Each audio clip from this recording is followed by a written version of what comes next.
দুর্গাপুজো শেষ হয়ে যাওয়ার যে কষ্টটা সেটা ভুলতে সাহায্য করে আমাদের লক্ষ্মী পুজো।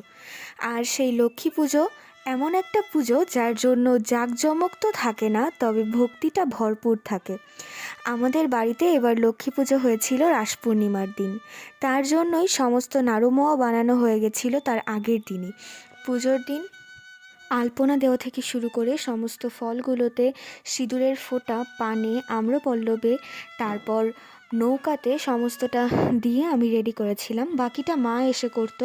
এরপর মা চলে আসার পর মা দেখলাম সমস্ত ফলগুলোকে কেটে নিচ্ছিল।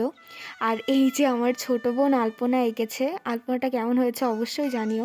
আমাদের বাড়িতে লক্ষ্মী সরায় পুজো করা হয়, কলা বউকেও পুজো করা হয় এই দিন। এই যে কলা বউকে স্নান করিয়ে শাড়ি পরিয়ে মা বসিয়ে দিল। এরপর হচ্ছিল পুজো, আর পাঁচালিটা আমি পড়েছিলাম।